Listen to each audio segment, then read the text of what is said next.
Eurico Miranda era um dirigente que fazia tudo mesmo para defender os interesses do Vasco.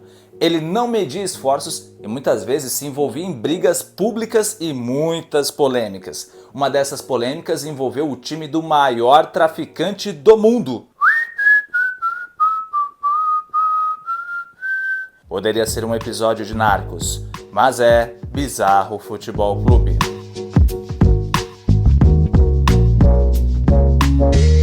Antes de eu falar da polêmica, eu preciso contextualizar a parada toda. Anos 80, a Colômbia fica famosa no mundo inteiro, mas não por causa de suas praias ou do futebol praticado pela seleção nacional. A fama do país se dá por causa do comércio de drogas, mais especificamente a cocaína. Com isso, formam-se os cartéis. Cada área tinha o seu. O de Cali com os irmãos Miguel e Gilberto Rodríguez Orejuela. Em Medellín, José Gonzalo Rodríguez Gatia, conhecido como El Mexicano. E claro, Pablo Escobar.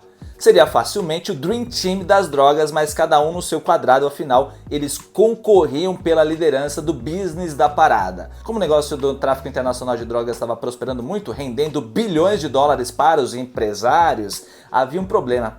A parada era ilegal, aliás, ainda é. E era necessário fazer outros investimentos para dar aquela lavadinha na grana, né? No fim dos anos 70, Miguel e Gilberto Rodríguez Orejuela queriam ser acionistas de um time de futebol. O clube escolhido foi o Deportivo Cali. Eles até tinham ações do clube com a intenção de aumentar seu poder dentro do Deportivo Cali e ter mais um lugar para lavar dinheiro.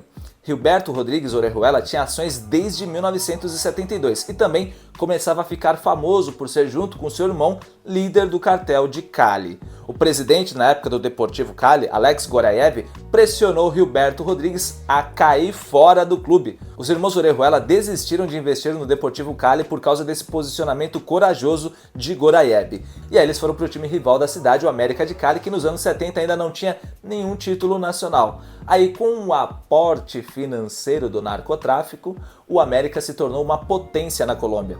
Nos anos 80 foi pentacampeão entre 1982 a 86. Além disso, o América chegou a 3 finais consecutivas de Libertadores, perdendo todas. E aí os outros traficantes colombianos também apostaram nos times de futebol. El Mexicano investiu no Milionários e conseguiu frear a hegemonia do América de Cali, sendo bicampeão em 87 e 88.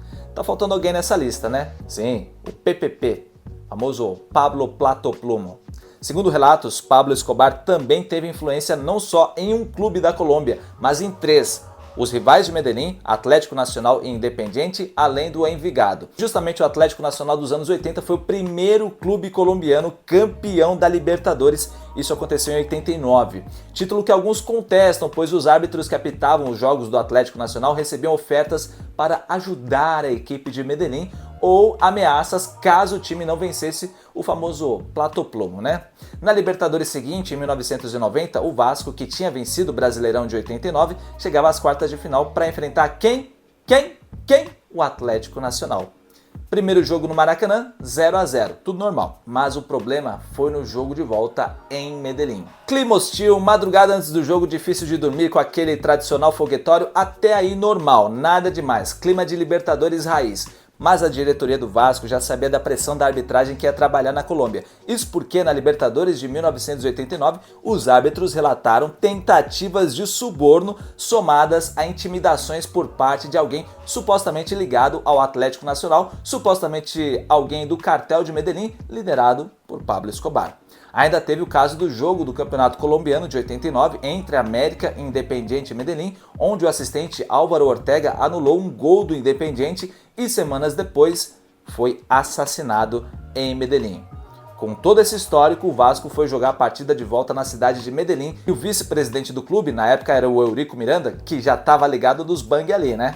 Além dele e da delegação vascaína, foram mais 3 advogados juntos só para garantir. Antes do jogo, uma tentativa de suborno e ameaças de morte à equipe de arbitragem. O Vasco perdeu aquela partida por 2-0 e o juiz daquele jogo, Daniel Cardelino, denunciou o que havia acontecido antes da partida. Segundo um dos bandeirinhas do jogo, o Otelo Roberto, no café da manhã apareceram 3 homens oferecendo dinheiro, o que foi prontamente recusado pelo trio de arbitragem. Mas os caras que apareceram com a grana falaram que se o trio de arbitragem fosse mal ou ajudasse o Vasco, haveria represálias. e que o povo da Colômbia precisava daquela vitória. Eles relataram o ocorrido ao delegado da partida e a Conmebol imediatamente trocou eles de hotel. Cagados de medo, eles foram trabalhar naquele jogo e quem avançasse iria para as semifinais da Libertadores. Os vascaínos na época reclamaram da expulsão de Tita, de sucessivos impedimentos marcados a cada ataque do time brasileiro e do pênalti marcado a favor do Atlético Nacional. Alguns jogadores do Vasco perceberam uma arbitragem nervosa. 2-0 para o time colombiano, mas aquele jogo não terminou ali.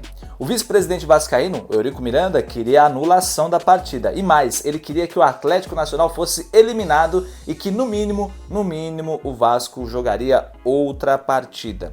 Foi aí que entrou em campo o time de advogados do Vasco, que começou a bolar uma estratégia para anular o jogo ainda em Medellín. No quarto de hotel em que estavam conversando, misteriosamente apareceu um bilhete embaixo da porta em que estavam com a seguinte frase: "Fiquem calados que é melhor para vocês". Antes de ir para Assunção, sede da Conmebol, novas ameaças. Telefonemas misteriosos e ligaram para a casa do Eurico Miranda e em espanhol disseram que o dirigente vascaíno iria morrer e que o avião não iria chegar a Assunção e que não teria julgamento. Eurico não morreu, não naquela época, o avião chegou e teve julgamento. Eurico foi com uma comitiva para Assunção para resolver o caso. Primeiro conseguiram a anulação do jogo entre Atlético Nacional contra o Olímpia, que seria o jogo da semifinal da Libertadores. Depois a Conmebol decidiu remarcar o jogo entre Atlético e Vasco, só que num outro lugar, no Chile. Pronto, lugar neutro. E essa vitória nos tribunais foi a única do Vasco contra o Atlético Nacional, porque no campo, nova vitória do time colombiano, dessa vez por 1-0. Mas fica o registro do dia que Eurico Miranda desafiou o narcotráfico colombiano ou Pablo Escobar. Aliás, o filho do Pablo Escobar desmente qualquer relação do traficante com o futebol.